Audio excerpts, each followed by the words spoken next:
Resurrection by Leo Tolstoy tells the story of a wealthy nobleman named Dmitri, and after serving on a jury, he realizes the injustices of the legal system and the society. His life takes a drastic turn when he encounters a woman named Katusha Maslova, a former servant whom he seduced and abandoned years ago. He is moved by guilt and a sense of newfound responsibility. And Dmitri wants to make up his past actions, his past mistakes, by helping Katusha find redemption and justice. After enjoying War and Peace, Anna Karenina, and several of his other short stories, I was quite excited to start reading Resurrection, and I stumbled upon a second-hand edition.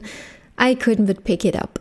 Readers were actually so excited for this novel that it outsold Anna Karenina and War and Peace. Now let me tell you a little bit about the novel.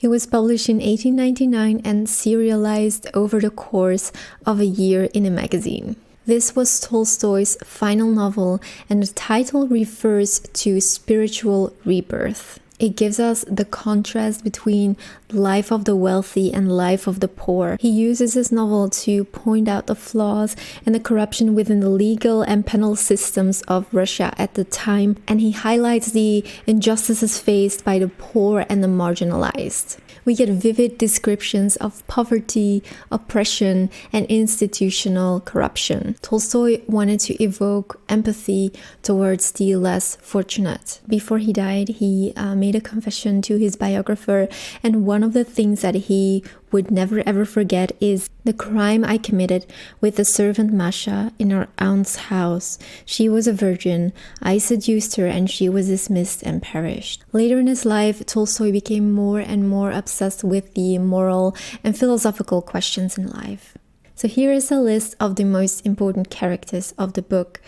We have Dmitri Ivanovich, I'm not even going to attempt to pronounce the rest, Princess Helena Ivanovna, Natasha, and Missy. What really sets this novel apart from Anna Karenina and War and Peace is that we closely follow our main character, one main character, Dmitri. So what did I think about the book? If you see me looking down, I'm just looking at my notes once in a while. Overall, I enjoyed this book, though I must admit that I found the last third of the novel very dragging, very repetitive. Dmitri also brings up the issue of owning land.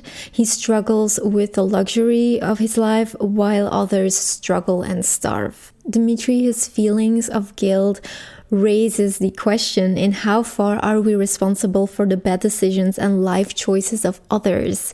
How much do we influence their lives? That was a question that I wrote down because it made me think and reflect on this question. Now, I must say I was immediately impressed by the first sentence. Let me read it for you. Though men in their hundreds of thousands had tried their hardest to disfigure that little corner of the earth where they had crowded themselves together, paving the ground with stones so that nothing could grow, weeding out every blade of vegetation, filling the air with the fumes of coal and gas, cutting down the trees and driving away every beast and every bird.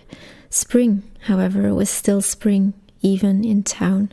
I have always loved Tolstoy's writing style, but you can clearly see the difference between Anna Karenina and War and Peace and this one, because you clearly notice that here he prioritizes giving a message above giving the reader beautiful writing. Dmitri starts to question everything and everyone, and that was a part that I really loved, and I'm going to give you an example with this quote. Could it really be that all the talk about justice, goodness, law, religion, God, and so on was nothing but so many words to conceal the grossest self-interest and cruelty? The dialogue is also very deep. Let me give you an example. Someone asks Dmitri, "Can you possibly hope to reform her after the life she has led?" And Dmitri replies, "I am wanting to reform myself." It also goes quite deep about how we judge other people and oftentimes forget our own mistakes. I never thought it would hurt so much. I spoke to her with loathing and disgust, and then suddenly I remembered myself and how often I have been, and still am, though only in thought, guilty of the very thing I hated her for. And immediately I loathed myself and pitied her and felt happy again. If only we could always see the beam in our own eyes soon enough, how much more charitable we would be. There's also a reference to Beethoven's Fifth Symphony, so if you're planning on reading it, just put it on. Put it on, it's such a great piece, and I am quite positive you've already heard it at some point in your life. There's also a mention of Schumann and Liszt, so it might be fun to just pop on a playlist with these composers and put it on while reading Resurrection. I must admit that the ending was a little bit anticlimactic for me, but I do recommend this novel. If you love Tolstoy's other works, I don't think that this one will disappoint you. If you're interested in more Tolstoy videos, you can watch them here.